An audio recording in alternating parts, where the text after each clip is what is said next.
Saudi Arabia మీద ఇంతవరకు కూడా హౌతీ తీవ్రవాదులు ఒక నమ్మకం పెట్టుకున్నారు.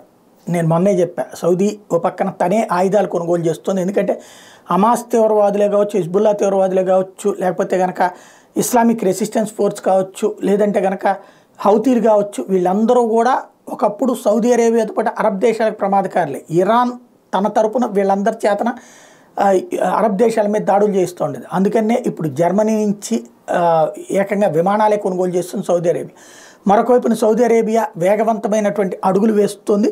Saudi Arabia ambassador to the United Kingdom Prince Khalid bin Bandar said that the kingdom is still interested in pushing a normalization deal with Israel.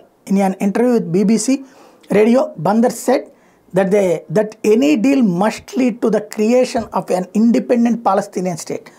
The remarks by the Saudi diplomat are seen as a big setback for Hamas amid its war with Israel in Gaza. Hamas తీవ్రవాదులకు మద్దతుగా మాట్లాడిద్దామని BBC రేడియోలో interview పెడితే దాంట్లో ఇటు పక్కన Saudi Arabia ఏమని చెప్తుంది, ప్రత్యేక పాలస్తీనా దేశం కావాలని కోరుకుంటున్నాం, కాకపోతే హమాస్ తీవ్రవాదుల చెరలో కాదు, సాధారణ ప్రజలకు సంబంధించినటువంటి విషయం. అంటే ఇప్పటికే ఇజ్రాయెల్ ఏం చేస్తుంది, హమాస్ని క్లియర్ చేసి అక్కడ ఉన్నటువంటి ఏదైతే పాలస్తీనా ఉందో దాన్ని సౌదీ అరేబియా నేతృత్వంలో లేకపోతే ఈజిప్ట్ నేతృత్వంలోని అరబ్ దేశాల కూటమికి అప్పజెప్పాలి అనుకుంటుంది. దానికి సౌదీ అరేబియా సంసిద్ధంగానే ఉందన్నటువంటి సంకేతం ఇప్పుడు స్పష్టంగా కనబడుతుంది.